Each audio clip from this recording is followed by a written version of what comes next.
Assalamualaikum warahmatullahi wabarakatuh. Di sini saya Alrida Gian Pradipta dengan NIM 18111256. Di sini saya akan mempresentasikan hasil pekerjaan saya untuk UAS mata kuliah kecerdasan buatan atau AI atau interfacial intelligence, artificial intelligence. Nah, di sini saya akan menjelaskan tentang apa masalahnya, lalu kenapa saya bahas masalah itu, lalu bagaimana penjelasannya.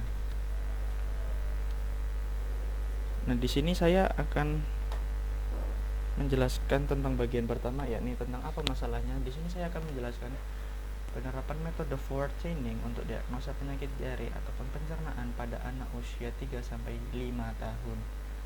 Nah, kenapa saya membahas ini? Ada alasan utama dibalik kenapa saya membahas ini, karena terkadang kurangnya kesadaran para orang tua balita tentang kesadarannya tentang penyakit atau pentingnya menjaga kebersihan agar tidak terjangkit penyakit saluran pencernaan ataupun diare, khususnya para balita. Nah, gimana penyelesaiannya? Penyelesaiannya? Di sini saya akan menggunakan metode forward chaining dengan mengumpulkan rule-rulenya terlebih dahulu atau mengumpulkan fakta-faktanya terlebih dahulu menggunakan Excel. Setelah diagnosa, maka dapat disimpulkan bahwa itu merupakan salah satu dari beberapa penyakit diare atau pencernaan yang saya akan jelaskan di slide berikutnya. Namun sebelumnya, saya di sini telah menemukan atau mencari datasetnya tentang penyakit saluran pencernaan. Nah, di sini saya menemukan 32 gejala atau 32 rule yang terkesemuanya adalah merupakan ciri-ciri ataupun gejala yang dapat didiagnosa nantinya jika ditemukan beberapa ciri menuju satu penyakit yang kita temukan nantinya. Nah, di sini ada gejalanya seperti sebah, mual, muntah, susah tidur, tegangan kulit menurun dan seterusnya sampai ada 32 gejala atau rule-nya. Nah, di sini saya juga menemukan atau mencari dataset tentang tabel daftar penyakit. Nah, di sini saya menemukan 8 daftar penyakit yang sering atau khususnya terjangkit pada balita usia 3 sampai 5 tahun. Di sini ada penyakit intoleransi laktosa, diare, mah, disentri, sembelit, dehidrasi, cacingan atau tersedak. Nah, di sini saya menggunakan ID seperti tadi juga pada gejala agar dapat lebih mudah mencari gejala-gejala tadi, kita simpulkan menjadi sebuah penyakit. Nah, tapi sebelumnya saya memutuskan terlebih dahulu menggunakan tabel keputusan bahwa gejala A, B, C, D, E akan menuju atau akan menemukan kesimpulan bahwa gejala-gejala tersebut atau rule-rule tersebut atau fakta-fakta tersebut merupakan gejala-gejala dari penyakit A. Begitu selanjutnya sampai 8 penyakit.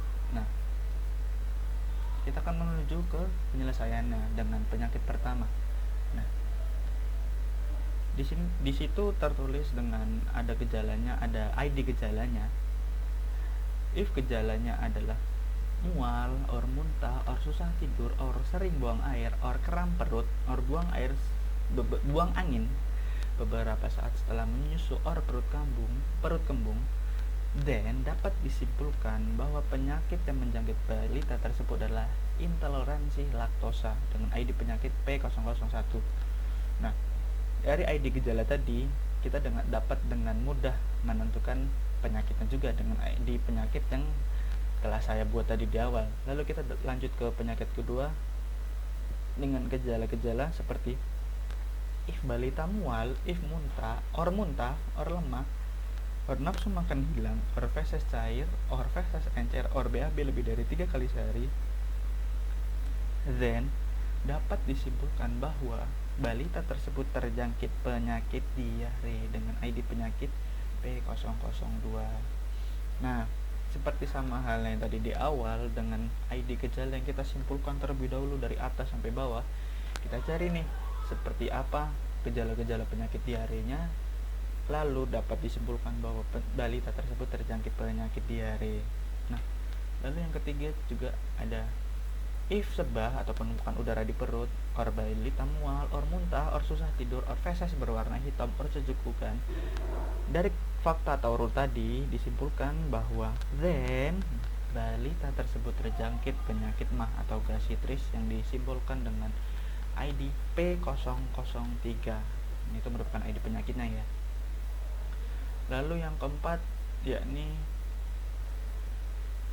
ID gejalanya seperti yang saya tuliskan pada Excel dan lalu saya screenshot dan saya tempelkan di PowerPoint.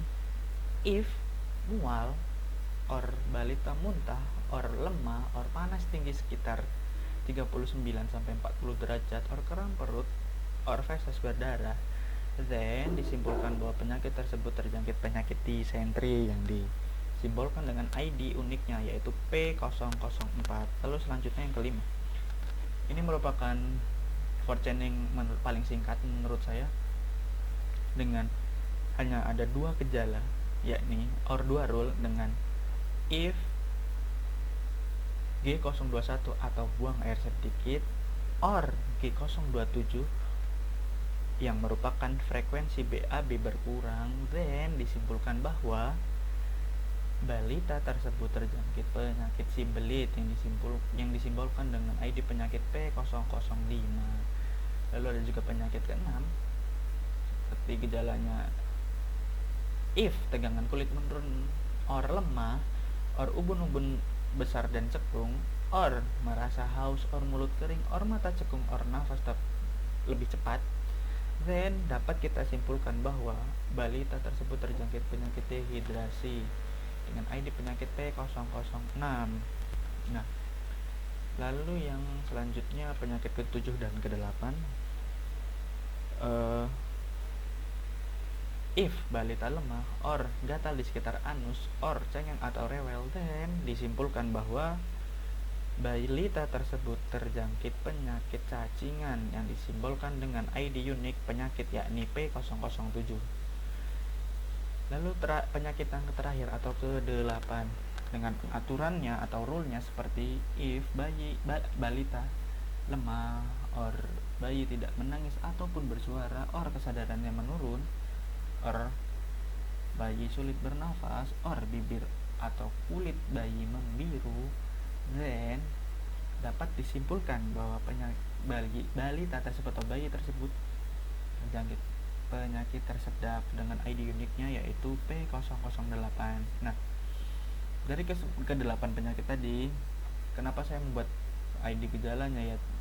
Seperti tadi, sepertinya saya sudah jelaskan di awal, agar lebih mudah dalam kita menentukan gejala-gejala yang ada 32 tersebut atau ya lumayan banyak yang akan menuju atau merancu pada sebuah penyakit yang dapat didiagnosa sebagai hasil akhirnya.